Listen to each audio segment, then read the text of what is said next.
Dieu Tout-Puissant, créateur des cieux, de la terre, de la mer, n'a pas molio pour na mokolelo pe à travers l'émission oyo. Na tombolika comme na Yesu Christo. Oyo ezali loba. Yesu azali loba na travers l'émission oyo. Nzamba lola simba mitema ya bana na yo milimo na yo. Oyo tu akoka sango malamu okolo atia na misala pe abika. Pa Mateo tina liloba nde parole kangola. Na beti caché na comme na Yesu Masia. Amen. Nous sommes dans d'auteur enseigne. Thème Rosali, ce qui m'empêchera Lola. Nalinga ribobe eloko oyo ekozangisa ngai Lola. Lola ndeza ya moto na vie ya moto. Lola nde finalité, mon frère, ma soeur. Nasi ya moyo yo. Oko gagné nyoso. Opa mwami, mbonge bele. Okomi président mokili mobimba. Obali, oboti. Osomi mapango bituka biloko. Mbongo.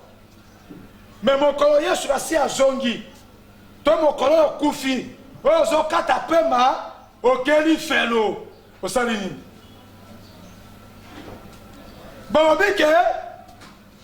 à quoi sert-il à un homme de gagner le monde entier et de perdre sa vie? Litoma nini na moto.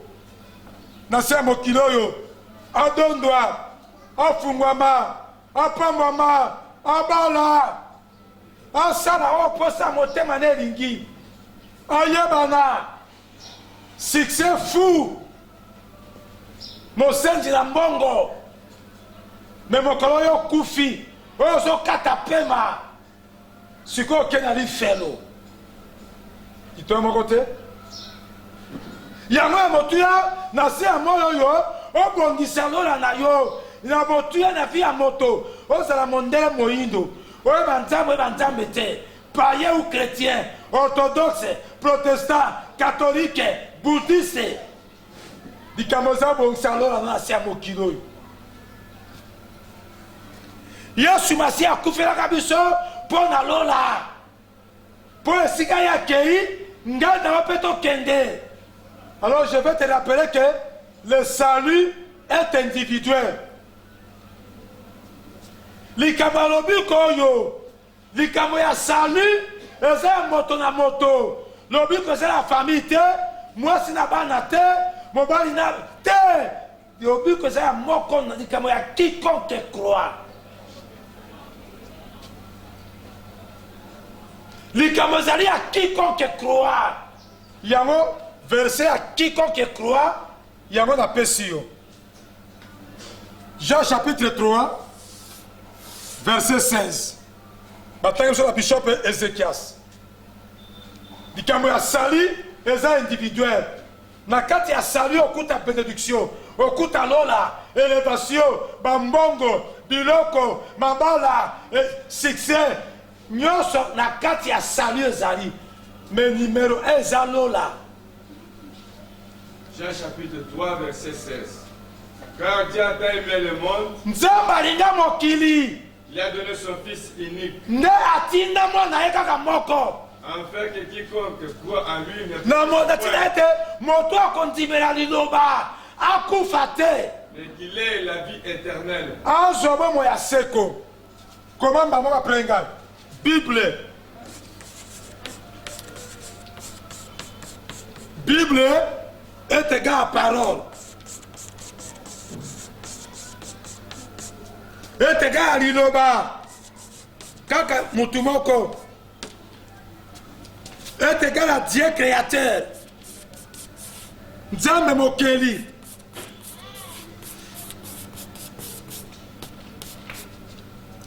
Est égal à Jésus-Christ.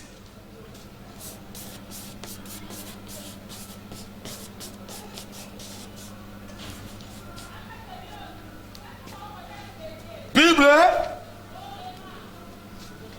est est égal à mibeko. Atina ne mibeko na mokili. Atina mibeko. Moto akonde mibeko wana. Akotia mona misala. Nde akokota lola. Nde akopambwama. Nde akofungwama. Nde akobalaka. Nde akozwa makambo benediction. Oyo wite pa nzambe. Yoso atinda nde mibeko.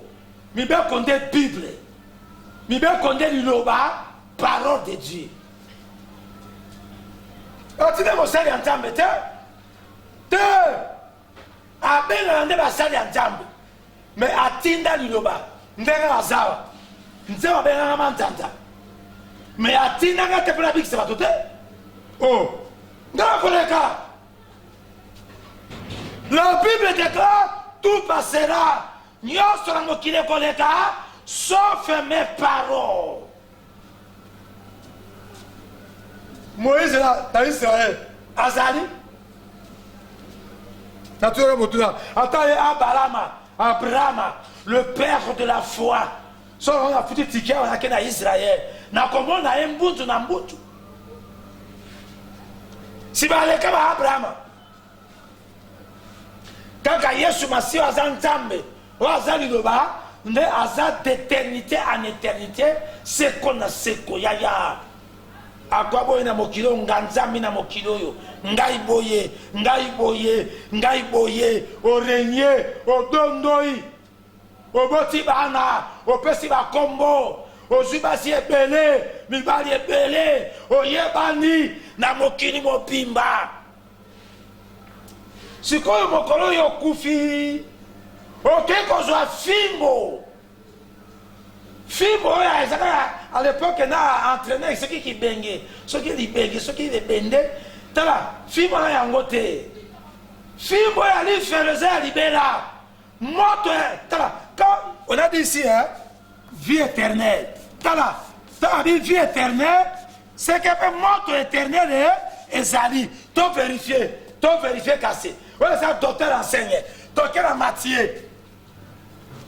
Vie éternelle ndenge ezali moto wana yoko toza atre le moto makasi na okokate na ko suka na moyo po moto e bongo okona suka ya libela moto ya libela ezali fait éternel ezali Matthieu 18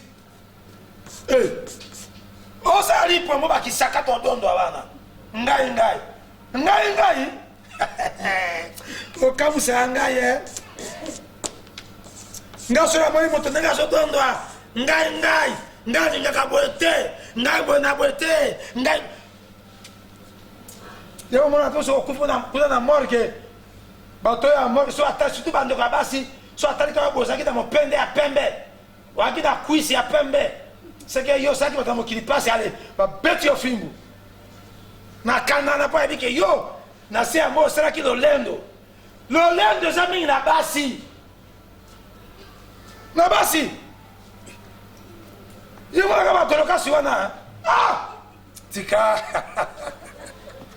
oh tika ya kibaka na ete aole kana njela bakala wana victoire ya zaki nzoka na kati na ye na za mwasi na koteka nani mwasi ngonga yango ya na jige yote na condamné yote avec comme trop tard ya donc mon katana yango tokena Matthieu 18 verset 18 oui c'est le bini lisons la parole de Dieu. Si ta main ou ton pied est pour toi une occasion de soki loboko na yo to lokolo na yo lisumu songolo eloko moko eza occasion na yo ya kokwesamaka na yo coupe-le et jette loin de toi. kata yango longola yango mosika na yo bwaka. Mieux vaut pour toi entrer dans la vie eleki kutu malamu okota na lola boiter ou marcher na lokolo moko ya tengu et d'avoir 2 pieds ou 2 mains okota makolo mibale maboko mibale et d'être jeté dans le feu éternel. babwaka yo na moto ya libela. Oh Jésus, moto ya libela ntango okeli felo okei mpo na libela nde moni fait vie éternelle. Il y a aussi fait VLC, il y a fait éternel yangoyo. Matthieu 18, verset 8. Comment yango? Vie éternelle. Nga okenda vie éternelle. Kasi fait éternelle zalité. Bible n'est le yango. Verset yango. Voilà ça docteur enseigne. Moto ya libela. Kuna amena eza kuna. Ekende pona libela. So kena kotilola. O kotilola ne. Vie na ese pona libela. Il n'y aura pas de vie. Quand il est écrit, il est réservé à tous les hommes de mourir une seule fois. Kokufa kaka mbala moko. Osala mondele, osala moindo, moto na mbongo, moto na bongo te. Obala obota te. Mwana moke mokolo. Kufeza mbala moko. Pe babakisi jugement bandi. Tango kufi wana, oke ko pe mate ba kos bazo kosa yo. Oke ko pe mate makambo nde asolo solo bandi. Vérité c'est kaka sima, tango ko kufi nde ce que vérité ça. Vous savez, la vérité n'est pas dans le monde des vivants.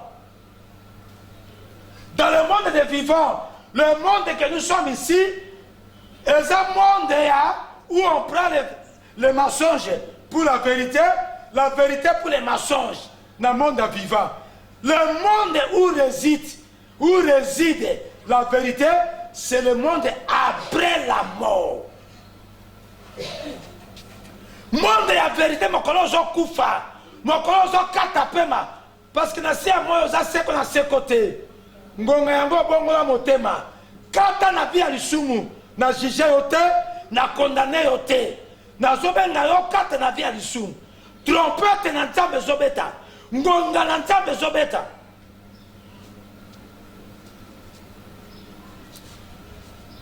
Ngala jige ote, ngai nan. Motolokola yo. Je te montre la voie de salut. Dans mon émission yo, ce qui m'empêchera le paradis. Et là, quand on a commis la lingala, comment yango? Et là, quand yo, et kozangi sanga lola na yo kozangi sabi sauter pour salir les individuels na pesio verset Jean 3:16. Ete konga mona pasteur manjanja ngai mo sinaye ngai mona ba mabota ye donc ngai na kota lola bon yo bilobela boye ko sa papa na za mosala nzambe mobali na yo na bakiseli yo makambo na yo aza mosali ya nzambe moninga na yo toli ana esika moko sali eza individuel kutu mokolo okufi okamwe ye moto okozwa ye wana ye akotilola yo bake kofiakula yo abanga soki ya kikongo bongo bake kofiakula yo soki kofiakula soki lufekwendo soki nayebi na ngata na lufelo oyo eza makambo nzambe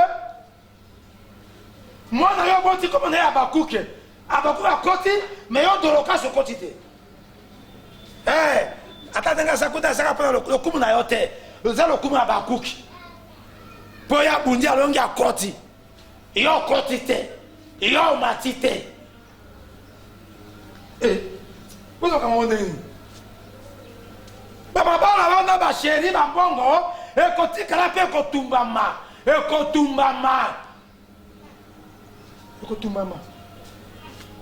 ce que nous sommes là.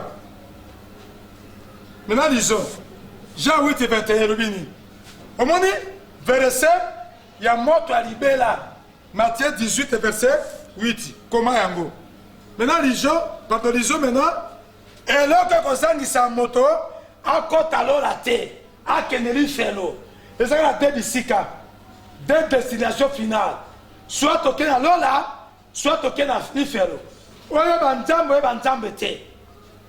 Oza no ate ondimela nzambe te. Chrétien ou païen, serviteur de Dieu ou chef toke siko. Tanga biso oui, Jean 8 et 21. Jean 8 et 21. Jésus leur dit encore. Yo soyez bisi bango lisusu. Je m'en vais. Ngai na kei et vous me chercherez. Boko luka ngai. Vous mourrez dans votre péché. Moto akokufa lisumu na ye. Babi votre péché. Okotanga moto akokufa ta lisumu kaka moko ya lokuta. Mokolo zo kata pema. mokolo ozo kufa na lisumu ya égoïsme olimbisaka te ozanga bolingo lisumu ya kanda ya zuwa yo osalaka zuwa mpo aza mobali na yo moko osalaka ye zuwa eza lisumu na mutu makasi na yo désobéissance lolengo na yo ata okufi mokolo yango lisumu moko tokei biso Onésime. Vous ne pouvez venir où je vais. Bisika ngai nzambe nazali bokokoto te bokokoma te bokokoma te bokokoto te. Jean chapitre 8 verset 21. Alobi ngai Yesu nakei l'homme de 33 ans akufa asekwa aza na bomoi. Alobi ngai nakei natiki bino botikali ya bomikangelaka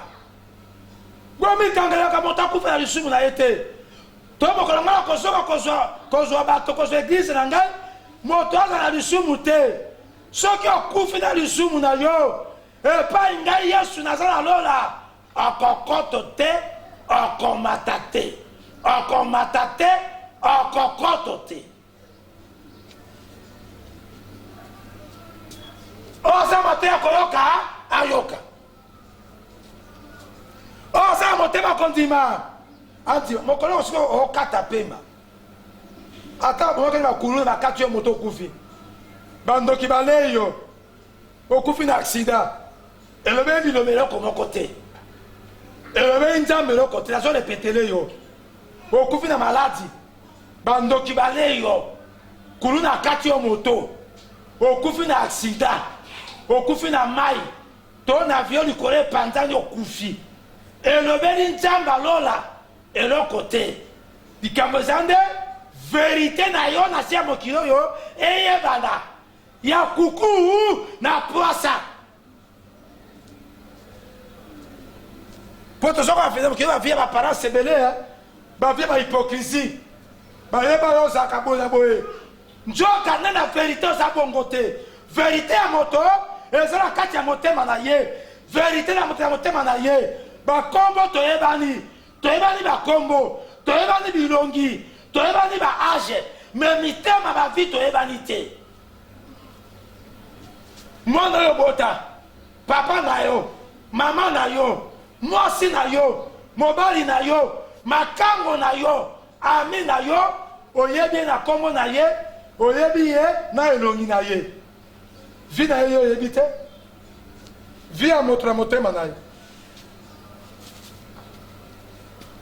bovandaka na ye ti ba 23 bokabwani tasoki bokabwani ta boke bolali ata bolalaka mbeto moko bolalaka ndako moko ta bolalaka wana esika mwasi akendeke bala akendeke bala bakendeke yo oyebi mwana moto ayebi se moni mwana wana na buta bimaka paster tika makambo ozoloba wana ngai nayebi mwana ngai bala na bota ye bala na kola na ye mela kasi ye mbondo kokufa otiki mwana ngo mela ye mbondo entre mon mari mon épouse ah non je les connais okova yo sabikaka mbanga na yo yokova na nyeti ngai manjanja namela yo mbondo ngai nakufa natika yo boni boko pour qui tu te prends ngai namela yo mbondo nayebi yo na kombo na yo nayebi yo na elongi na yo nayebi yo soki ngai na balaka yo ngai nabota yo vino nga nayebi ube vi na nga manjanja yo oyebi yango yo komona moto ata aza mosali ya nzambe to aza boye na boye asali mabe ya kuku na posemi libanda batika ya vanda batika ye ya kuku nde na pwasa batika ye nana juge moto awa nana kondane moto awa likambo nde ya kuku na pwasa misala mosala nzambe asalaka na kobatama misala mosala mwana nzambe asalaka ya kobatama ntango nzambe azwi yango atandi yango atandi esili botika ye bituma elevation ya nini elevation ya nini bakobundisa yango Tant que yo pas na mokilo, yo il passe à cause de mon dimi. Avant na pas. On a ndakayo. Et ça va ser nzambo yo, ba mona passe mon côté. Ya kolandela ka mon dimi. On sala ka suivi na ye, ya ba doloka si ye. On landela ka ye, titi ya comme na pas avanda. Yo kuti déjà, ba sangise yo bateau. Yo kuti, ba teli yo télévision. Yo kuti, ba tongeli église.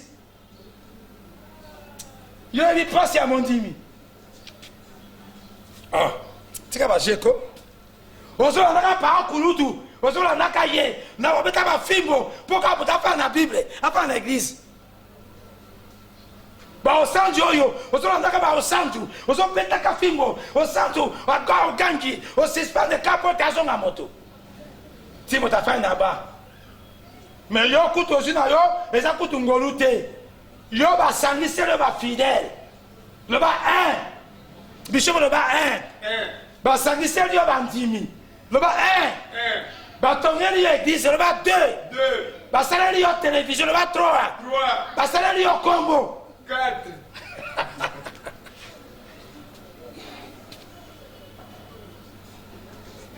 Ikamoza kuku na poisse. Ah yaya, t'as les facilité moto utakanda kona ye. Ah kolanda yo ko kama babanzame na munoko na yo. Kozongo facilité. Moto yebi passe manti mais ça moto banda ministère. Azo souffrir. Baba ya kote ya kodefa. Ba kiti ya kodefa. A defa sonorisation. Ya yebi passe ya mondimi. Naza kone saka entre parenthèses ki ya kuku na poisse. Yo ko sa bilobela. Kokota makamana bato koti po zu yombo ango. Na juge motote, na condamné motote. Ba ba ko ba ka nzete na mbuma na yango. Mbuma ya mangolo bota ka mangolo. Otalika moto ah mais biloko sana mbo banda o. Seka sana nzete nini? Tala taso ya kojine pona motote. Otalika moto yo mbuma okati na ye. Azakana na makama Satan. Satan saka kisite. Et bon, le lendo, moyibi, le kuta. Surtout, la salle en jambe, mi kontia le kuta. Naba en jambe. Mi tema ma belo lendo. Ba mtibina la salle en jambe. Le koso ya mbongo, amour de l'argent, gloire du monde. Bon, c'est ça qu'à parenthèse. Balobi, ce qui m'empêchera là, il y a un autre Galate 6, c'est qu'on a effacé déjà. Nantia va péresser mon soussou. Galate 6, Galate 5, 19 à 21. Total Batang Rebiso. Or, les œuvres de la chair sont manifestes. Nzokande masumu ezebele. Ce sont l'impudicité, Ekobo fornication. l'impureté, Makama babebo soto. la dissolution, Makama kosangisa. l'idolâtrie, Makama ya kosaba bikeko kumema mosala na yo, bomo na yo nzoto na yo, mwasi na yo bana na yo, kokumela biloko wana. la magie, Kisoloka bakisi bondoki, occultisme, les inimitiés, kokabwana kowelana, les querelles, koswana, les jalousies, bazua mobali na yo mwasi na yo moko.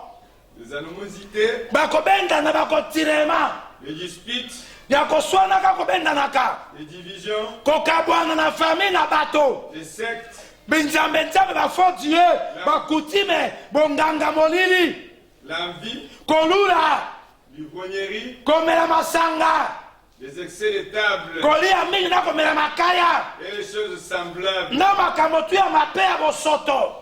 Je vous ai dit d'avance, Nayebisi kasi bino, nakebesi bino ngai te, liloba nde elobi.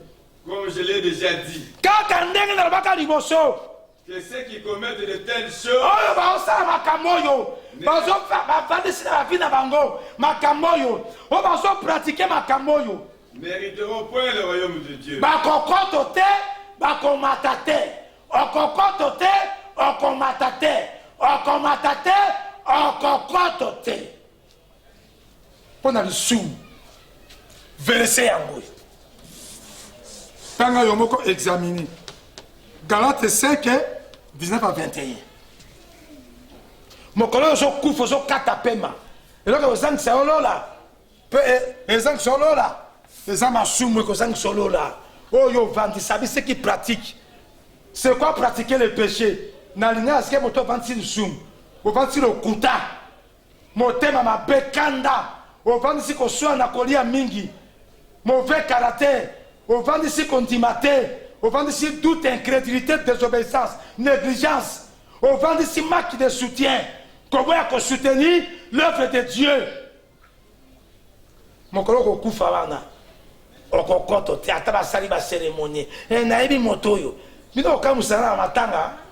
Nga na ebi mama o mama malamu bobo to bondeko. Oko na nyete. Mama wa tuka sona kana yete. Wi asona kate. Mena motema na kanga bato kana motema. Yo ba ngondeni. Papa o atuka bobo to bondeko. Bondeko sengo. Oko na nyete yo sabi lobe la matanga bato. Ya pesa ka ba témoignage. Oui, à ce moment ci à batoté, à y bakate, et bongo à ça na mosana ye, à ça fraude. Mosana na zoba mbongo, bino komanda na mbongo moyibi, mbongo fraude, et comment ko yibate. Mbongo tricherie, ya corruption, ya ba ravisseur. Yo yebi a sona kate, a sinika kate, mais na motema na kanga bato belé, o aboya kolimbisa. So après ce qu'on a dit, c'est pas ta témoignage, hein? N'après ce qu'on s'est vendu, on a assez. Parce que même Jésus aussi plaira. Babi la Bible, il y a Lazare, Jésus plaira. Kende lela na yo. Mais tikande bi lobela, tikande bi lobeke. Moto a dit témoignage exact à vie à moto. Quand il soit ensemble. Parce que c'est l'Éternel Dieu qui connaît lesquels les rêves. Nous sommes dans la Masangate, à l'Ingabasité, à Zamoto l'Ingamibalité, mais à Zamoto à haine, à Zamoto à Kanda, Bolingo à Mbongo, Moto à envie, Moto à combattis, Yoko Moto, Koba Mondengeni. Ozokoto comme à Kambo, et Bitatina, Moutou dans ma coloté. Yango Ozoka, Yomona, ma malédiction, n'a pas témoignage à l'Okuta pour ça, à l'Ikola Bato. Yo le via Moutouana. Kutu moi c'est dans mon bail non moi non bota yo bi finaye ko bana niete musuba ena eba kangi mo na sana parquet mo na sana parquet asalini te mo no sa bona boye okuta wala mo na ngati ngana yi mo na ngai ngai na bota mo na ngai na yi mo bali na ngai na yi mo si na ngai bona iso kama mo no noti mo te bi via mo de zanzan atanga sote yo bi fina yo bi fina oh c'est l'Éternel on a vu comment quoi on bien va okoko tote appartient à Sumour toke na 1 Corinthiens 6 9 à 10 lisons la parole de Dieu. Mais savez-vous pas que les injustes n'hériteront pas le royaume de Dieu? Boyebite bato basanga bosembo na ba vie na bango ba koko tote. Ne vous y trompez pas. Ni les impudiques. Bato basala un rapport sexuel avant mariage. Non, non, balate. Bato ya fornication. Bato ya combo. Bato ya adultère. Bato ya débauche. Bako kotote. Bako matatenga na lobite Bible. Verset ya moto tanga na yo. Ni les idolâtres. Bato bakuma mbelaka misala na bango, makambo na bango, kokuma mbela bato, kokuma mbela créative, mibali basi, ta ensemble zate, bakokoto te, bakomata te. Ni les adultères. Bato baza marié, bazo ke de libanda, moi suis asa marié, mon bel asa marié, asa ma petit chéri libanda, asa ma makango libanda. Yaya, so kufi nango na répéter le boye. Na croiser le maboko na ngai po ezanga te okokoto te okomata te okokoto te yo adultère yo fornicateur oyo osaka ba rapport sexuel nano bala te dondwa na yo sepela na yo yoka bilengi nguluma so okufi nango okokoto te okomata te. Les inféminés. Bato ba homosexuel ba pété basi na basi. Par rapport sexuel contre nature, on va faire un rapport sexuel, na sodomie, na banzala banus, on va s'accosisser, ba sexe, ya basi ya mibali, baosa ba rapport sexuel ya ba masturbation komi sepelisa akei na douche ubela na mbeto azomi sepelisa sepele na yo yoka bilengi na yo okufi nango okokoto te okomata te na ba sodomi na yo na ba fellation na yo na ba masturbation na yo yango kanga vi na yo ngai na lobi te obi infimine baba na bino basi na basi bobala na mokako swa imana ngai bobala na bino bosa ba rapport ya ba sodomi mokako swa mokolozo kata pema ya nazo répéter okokoto te okomata te okokoto te. Ni les infâmes, bato baosala makambo bosoto, ni les voleurs, bamiyibi, bato bayibaka, bato ba fraude, bato ba détournement, bato ba corruption, bato ba tricherie, bango nde bamiyibi. Pour dire que le diable c'est un voleur, bato bamiyibi. Bokokoto te ata otongi mapango na mbongo moyibi, na mbongo fraude, na mbongo trichement, na mbongo surfacturation, okokoto te okomata te. Na vie à moto kamande alola. Toke bishop Onesi, bishop Ezekias. ni les stupides, Bato alokoso ya mbongo. Bato alokoso ya mbongo na matériel. Toke. ni les ivrognes, Bato amelaka masanga na makaya. Bameli masanga na makaya. Soki bokati na yango te. Bokokoto te. Bokomata te. Bokena lifelo. Ngai na juge yo te. Na condamné yo te. Na otaliso makambo oyo ekomami na Bible. Mokolo yo okozo kufa. Soki okufi na biloko ata moko. Okeli felo. ni les outragés, Bato bazala kokata makamba. Kokosa baninga makambo. Pote apangwama. Il faut que ça va venir makambo, ba calomnier baninga, ba faux témoignage. ni les ravisseurs, Bato abotra baninga biloko na bato. Abotra moninga mwasi na ye. Obotra moninga mobali na ye. Obotra mapango ya bato, mbongo ya bato. Yo ravissere, mokileza ya yo. Kobotoloka bato biloko. Kobotoloka bato mbongo na bato. Kobotoloka bato basi na bato. Kobotoloka bato mibali ya bato. les royaumes de Dieu. Bokokoto la te. Na imo kozo kufo keli felo. Mokolozo kata pema. To mokolo yeso ko yeso akuti yo. Po yemo ka ebi ngonga nangu. Na répéter suna likala malamu. Akokoto te, akomata te. Tala biroko ko sangi solo la. Ba verset yango. Examinez yomoko masum mabe iniquité katina yo mabe katina de kosan solo la po vandisi yango na miso nzambe lisubu ko kota na 8h bunda déjà longolango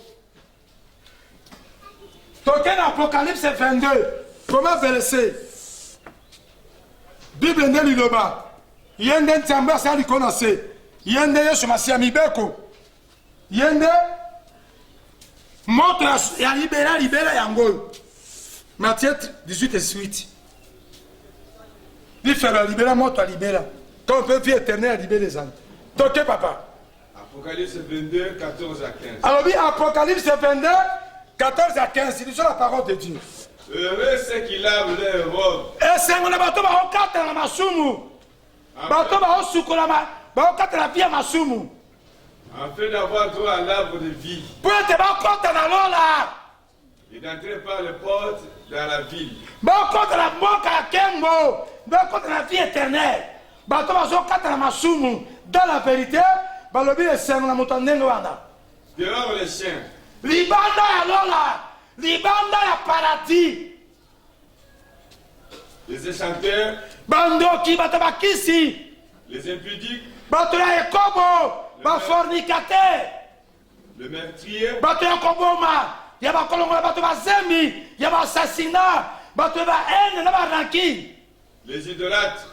Bato ba okume mena misala bango. Ba vina bango koleka nzambe. Et quiconque aime pratique les mensonges. Bon, tu as dit, ma papa, ça y a le soumou, il y a le kuta. Oh, tu as ça. Bon, le que dit banda à l'ola. Dehors. Les chiens. Bah, chien. Non, ça chien, image, il y a chien, ça n'a. Moi, ça moto, donc à ça, ça y est. Allez. Et donc, on va qu'il y a un son sur ma soumouana. Tu suis moi, quand tu es en haut, à ça, il y a quelqu'un qui a. Assassiné. Assassiné yango. Libanda bato ya bongo. Balobi ke libanda ya lola. Yoka bien Bible. Hébreu, pardon, Apocalypse 22, 14 à 15. Et là, quand ça qui sont là, ndeli sumu. Ndeli sumu. C'est comment boyer? Comment boyer? Péché.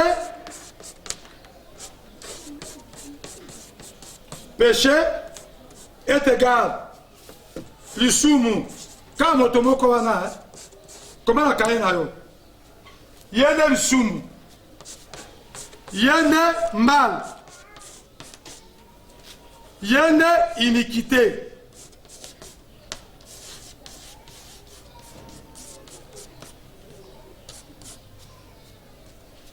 Il y a un diable.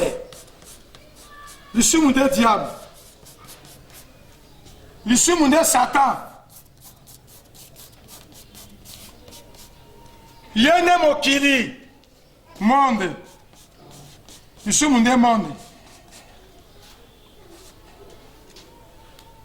Le sumu des démons.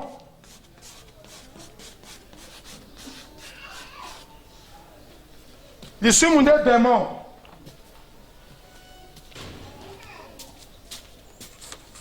Le sumu des mabe katina moto.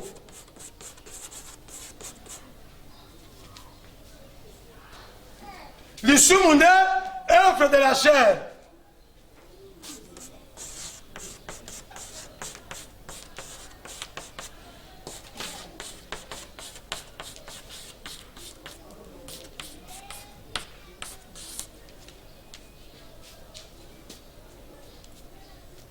Le sumu des mabe. Nde iniquité. Kudu njambo ya lola, awanga ni basali na ye. Basali ya nzambe, tota wana Matthieu 7. O basala miracle na komo na Yesu. O basakolo na komo na Yesu. Basali ya nzambe basala église ya minene. Bana batu ebele. Me mokolo wana pa bakota lola, bawanda na bango na nzambe. Tota wana Matthieu. Comment?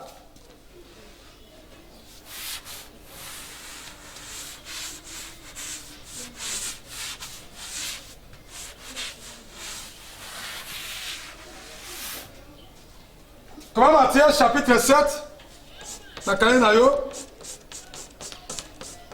Tebende minutes. Matthieu 7, 21 à 23.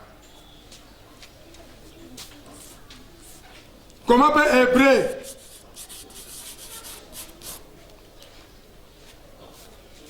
Hébreu 9, verset 27.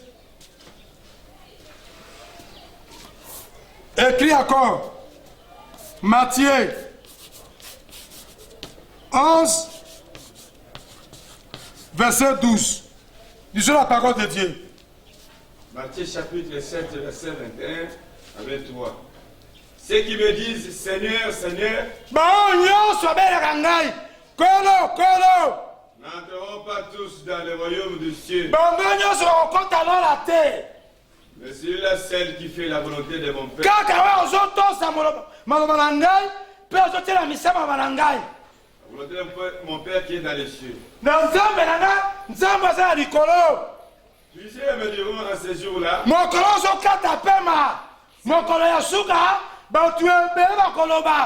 Seigneur, Seigneur, n'avons-nous pas prophétisé par ton nom?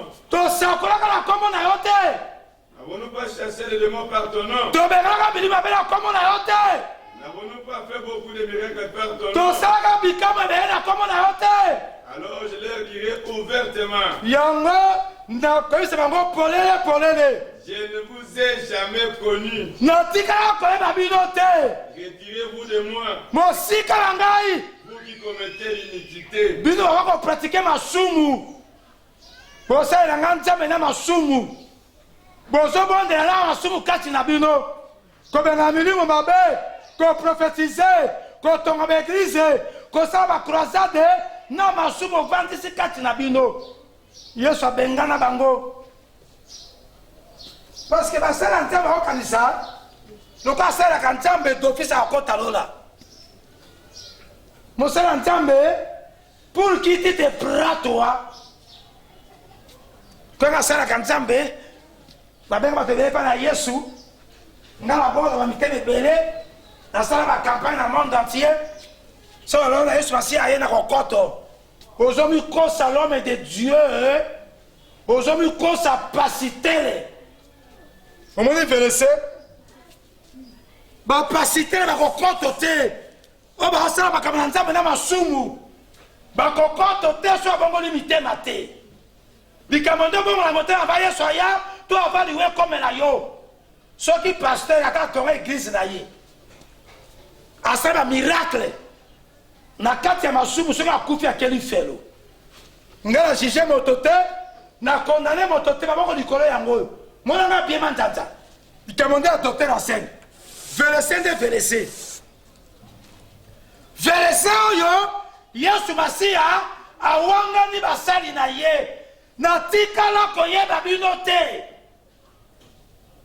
Yesu Masia aye en tout cas cet homme de Dieu là mosala nzambo asali nzambe mingi. Asali nzambe mingi. Akeko pema vandalier. Bisika ya keyo yebi. Kazaka ya pasteur ya prophète ya apôtre ya docteur de lobini. Ni nzambe. Na liboso nzambe ya motu ya kobanga ye nzambe. La crainte de Dieu c'est la haine du mal. Mosala nzambe bangaki nzambe na sia mokili. Soki akufi akepa nzambe. Kobanga nzambe nde koyina masumu. Proverbe chapitre 8 verset 13. C'est ça la crainte de Dieu. Comment verser? Galates 8 verset 13. Tika ba témoignage no papa mosala ngwana. Pour mosala nzambe. Aya wanga na sala nzamba. Yesu atema ya munoko. Verset yango te Matthieu 17. Tokela Matthieu 11 et 12. Tangela biso. Abato silisa. Matthieu 11 verset 12.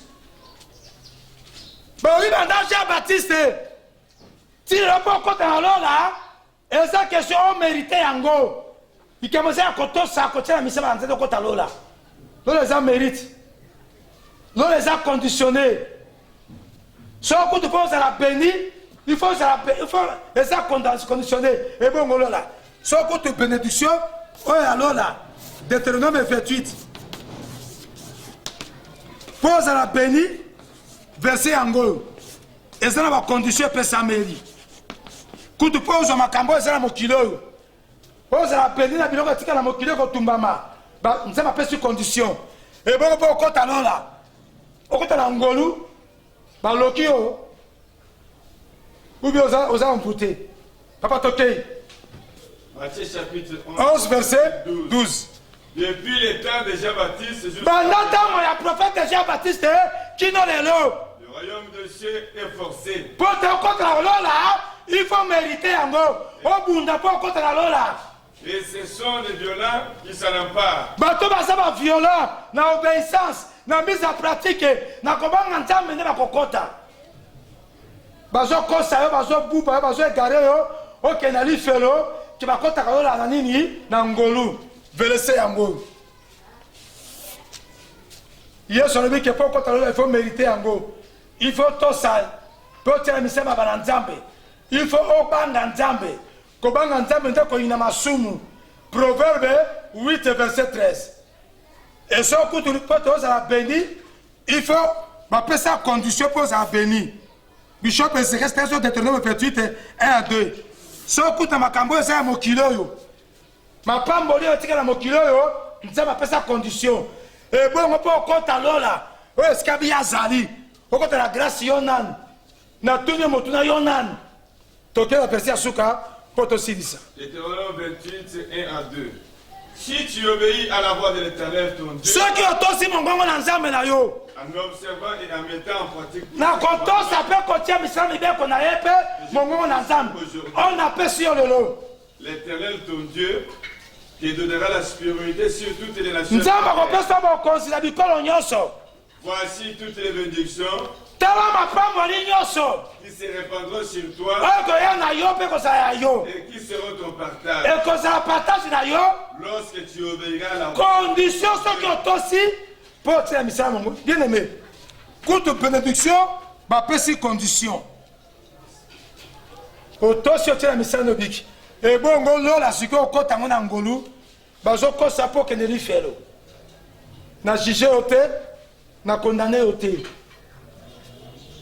natalisi yo kaka voie de salut avec baverset tanga yo moko okomi yango nyonso iniquité mpona iniquité na basali ya nzambe bakoti lola te mpe bapambwami te mpona iniquité verset yango Matthieu ke basali ya nzambe bakota bakende lifelo mpona masumu mabe oyo bavali kati na bango basali ya nzambe ebongo yo mondimi simple lisumu nde barrière alola mpo okota lola kata na vie ya lisumu dans la vérité kata na masumu na mabe na vino dans la vérité ozala mosala ya nzambe ozala simple fidèle soki te okokota te komata te eza baloba na nzambe Dieu donne sa parole Dieu ne ment point Dieu donne sa parole na numéro eza liboso so na écran liboso na yo na adresse église yaka tobondela mpo na délivrance ya masumu ezali Matthieu 6:13 babondela mpo na yesu akango na masumu wana oyo ekanga vi na yo oyo ekanga lokola nzoyi ekanga nzoto okoka kokata na yango te yaka tobondela mpo na yesu asunga totalisa yo nzela yesu akangola yo lisumu nde blocage ya kopambama na vi ya moto lisumu nde blocage na kokota lola te napesi yo baverse na juge yo te na condamné yo te na talisi kaka yo nzela ya lola tika nzambe manzanza yesu masiya asali likolo na se yo okipala oyo asima motema na yo oluka délivrance ya masumu po topambola mabe okota lola nabeti kashe na komona yesu masiya amen.